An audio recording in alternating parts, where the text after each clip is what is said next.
Vamos à nossa leitura bíblica dessa quarta-feira. Hoje nós estudaremos o versículo de número 11 do capítulo 6 da primeira carta aos Coríntios.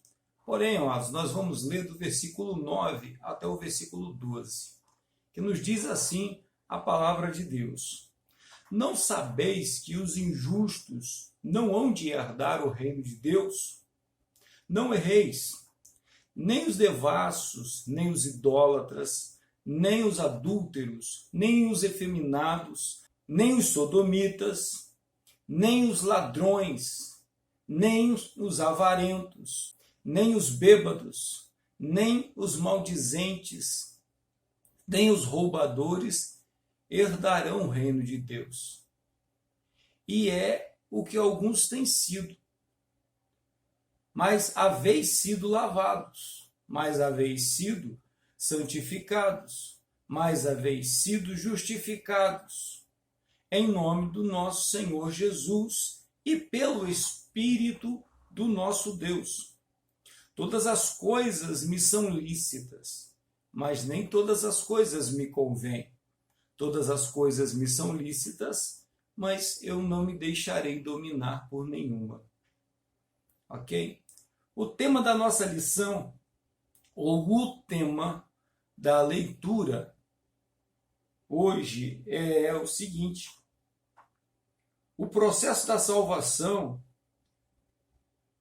é realizado em nome de Jesus e pelo Espírito Santo. Lembrando sempre, irmãos, que nós estamos estudando a lição de número 2, que será aplicada agora, no próximo domingo, permitindo o nosso Deus, que traz por título a atuação do Espírito Santo no plano da redenção. Ok? Então, sim, a salvação ela é realizada, ela é concretizada. A transformação, porque o que é salvação? A salvação é a transformação de um pecador em alguém que se arrependeu desse pecado. A salvação é dada quando o pecador é convencido do pecado, é convencido do seu pecado, ele arrepende-se desse pecado por causa desse convencimento de quem o convenceu, e então ele se transforma nesse pecador arrependido. Ele passa a ser melhor do que o outro, ele passa a ser, por ele ser arrependido, e todas essas palavras têm um significado. Ser arrependido significa não buscar mais, não querer ir mais, não significa não desejar, mas a resistência a não ir mais atrás do pecado, a não viver mais segundo a prática do pecado. Isso é o transformado. Mas isso o torna superior ao que ainda não se arrependeu? De forma alguma. De forma alguma. Infelizmente, é a tentação que ronda os nossos corações, em achar que porque eu não pratico o pecado que o meu vizinho, que o meu conhecido, que o meu colega, que o meu parente, que eu não pratico aquele pecado, eu sou superior a ele. E não funciona desse jeito. Não é assim. Não deve ser assim. Certo? Então, quando que isso acontece? Nós temos o primeiro momento, que é a porta aberta pelo nosso Senhor Jesus.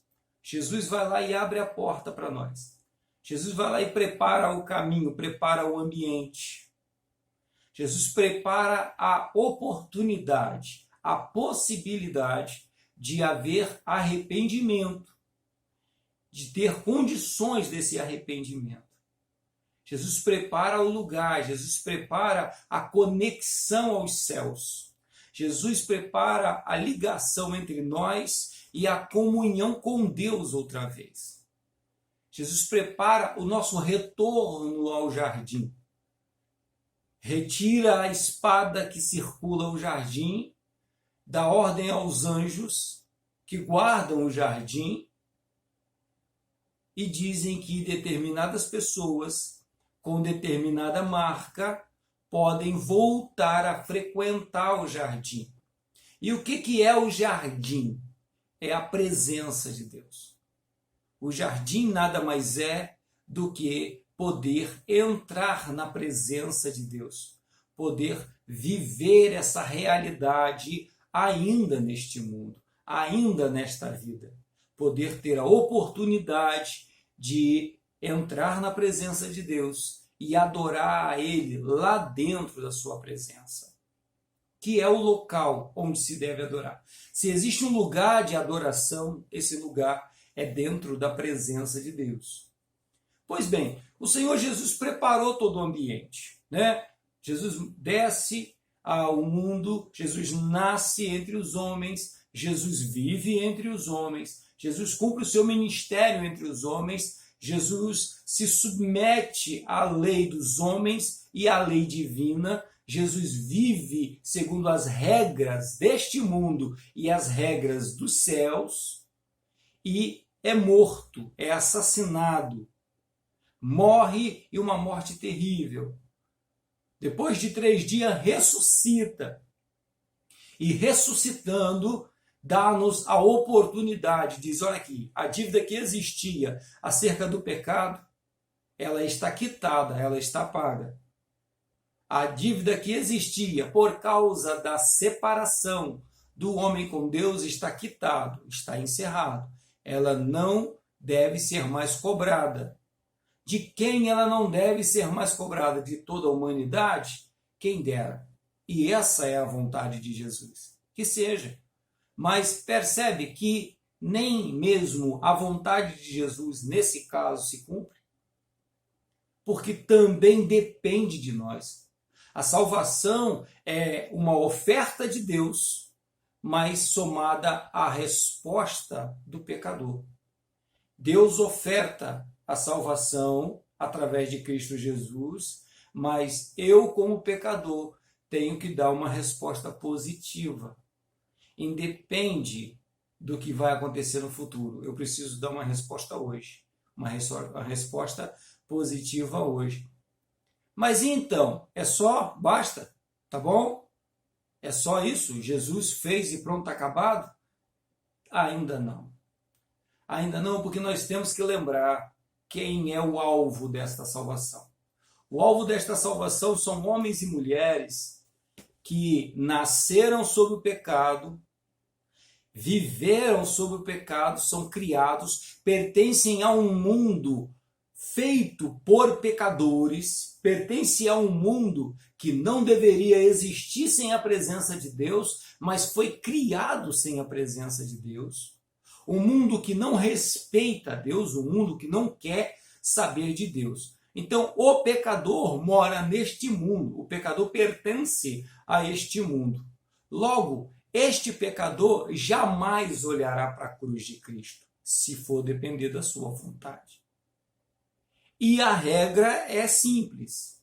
Deus ofertou, eu preciso querer. Deus ofertou, eu preciso aceitar a oferta, eu preciso aceitar a proposta. E eu não quero aceitar a proposta.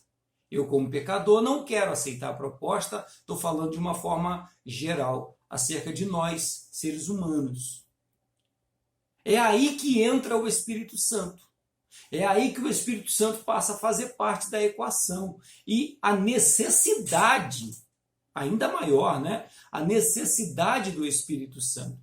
Porque só ele tem o poder, a capacidade de nos convencer, de nos constranger e nos levar ao arrependimento. De novo, eu lembro com os irmãos do Sermão da Montanha. Bem-aventurado os mansos, bem-aventurados os humildes, bem-aventurados os que choram, bem-aventurados os mansos, que é aquele momento ali da conversão. É as 3 fases da conversão. Humilde, porque eu reconheço que eu não há nada em mim de bom que possa me levar à salvação. Choro por causa da minha condição de pecado, por causa da minha separação de Deus. Descanso, manso, porque eu vejo que há providência de Deus a meu respeito. E é o Espírito Santo que ele vai convencer disso. É o Espírito Santo que vai tornar possível a minha compreensão disso. Porque mesmo sendo nós, irmãos, seres inteligentes, mesmo sendo nós seres dotados de intelecto, nós não temos a capacidade de reconhecer a obra, o tamanho do projeto que Deus fez. É preciso que Deus venha a nós, e aí cabe a pessoa do Espírito Santo. É preciso que Deus venha, olha só, Deus faz todo o sacrifício, abre a porta, prepara tudo o caminho, prepara tudo, e ainda assim é preciso que, como o pastor, ele saia atrás dessa ovelha perdida, que sou eu, que é você, que somos cada um de nós. E enfrente o que vai enfrentar, e é isso que vai acontecer. Ele vai enfrentar tudo e todos, até mesmo a própria ovelha, que insiste em fugir, que insiste em se esconder. E ele vai atrás dessa ovelha e ele vai convencê-la. Ele vai conseguir convencer todas as ovelhas? Infelizmente não. Infelizmente não. Infelizmente, boa parte de nós daremos uma resposta negativa à proposta da salvação. Boa parte de nós não vamos querer entrar, fazer parte desse projeto, fazer parte desse plano. Mas alguns vão sim, alguns vão aceitar. Alguns vão permitir que o Espírito Santo os pegue no colo, os coloque sobre o seu ombro e volte. E os devolva ao rebanho daqueles que agora têm a marca de Cristo e podem voltar ao jardim e podem participar da comunhão de Deus. Por isso, a afirmação do tema dessa leitura é verdadeira. A salvação, ela é um fruto de Cristo, do trabalho que Cristo fez, da obra que Cristo fez na cruz do Calvário, mas também é um fruto, um trabalho, um resultado do que o Espírito Santo faz hoje conosco. Se o Espírito Santo não estivesse na nossa vida, se o Espírito Santo não viesse à nossa vida, o versículo de número 10, que fala sobre os pecados, nós ainda estaríamos rendidos e presos nele. E não estaríamos vivendo o que o versículo 11 fala. E não poderíamos dizer o que o versículo 12 fala.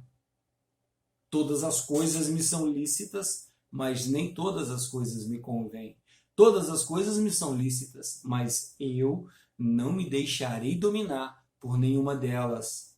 Por como que eu tenho o poder hoje de dizer que eu não vou deixar elas me dominarem? Porque eu tenho o Espírito Santo comigo, me mantendo, me sustentando e me dando as condições necessárias para que eu permaneça no amor do Pai, para que eu permaneça dentro do jardim, na presença de Deus. Meus amados, dia de celebração. Hoje é dia de nós nos alegrarmos na presença do nosso Deus, porque nós atentamos, nós prestamos atenção numa grande salvação que veio da parte de Deus para as nossas vidas, para os nossos corações e para as nossas famílias. Que o nome do Senhor seja glorificado. Louve ao Senhor, engrandeça a Ele, pois Ele te ama e Ele moveu céu e terra e moverá céu e terra por sua causa. Glorifique o nome do Senhor. Tenha um excelente dia. Deus te abençoe. Em nome de Jesus.